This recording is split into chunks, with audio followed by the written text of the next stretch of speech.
урматтуу коллегалар.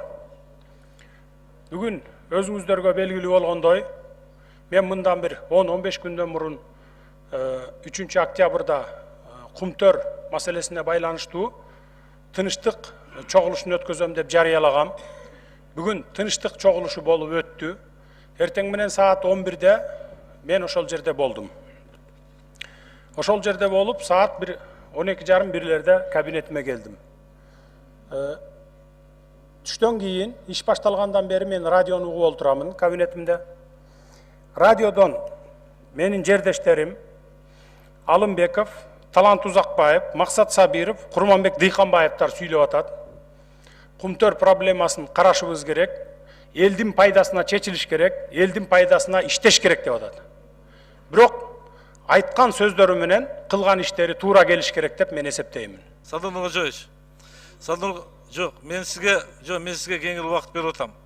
Бирок мына коллегаларды мындай кичине сый менен эметиңиз. Ушул жылдын 15 февралында өзүңүздөргө белгилүү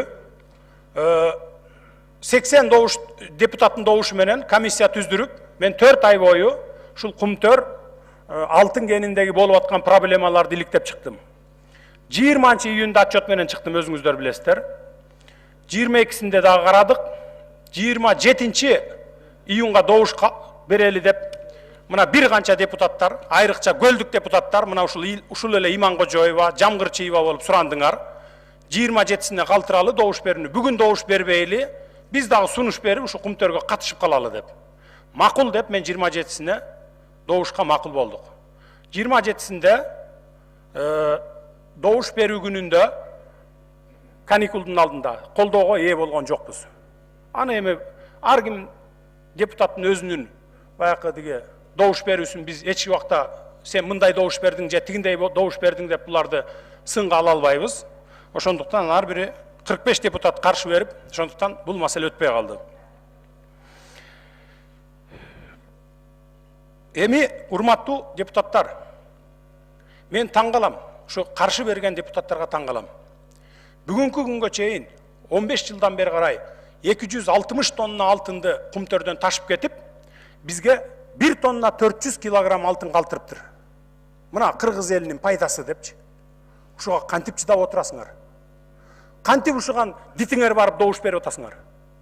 Андан сырткары 77 тонна күмүш алып кетиптир. 1 килограммы биздин Кыргызстанга калбаптыр пайдасы.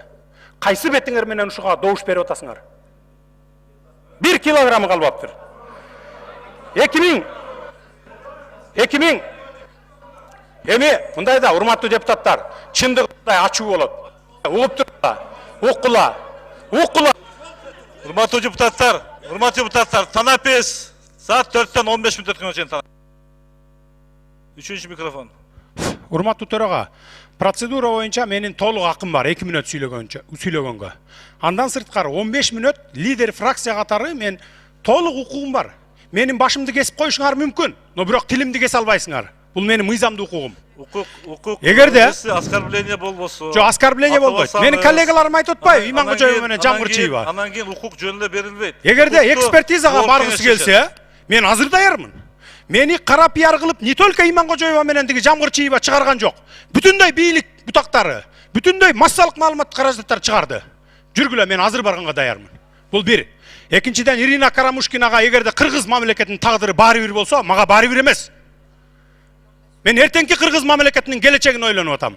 Ошон үчүн урматтуу Асылбек Шарипович, сиз калыс алып барыңыз.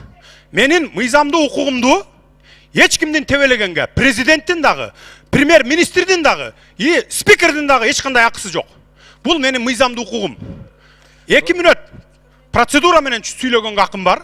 15 мүнөт лидер фракция катары сүйлөгөнгө акым бар. Эгерде менин сөзүм жакпаса, кулагыңарды жаап отургула. Чындыкка эгерде чыдабай атсаңар. Мына мен сиздерге момундай эле айтайын.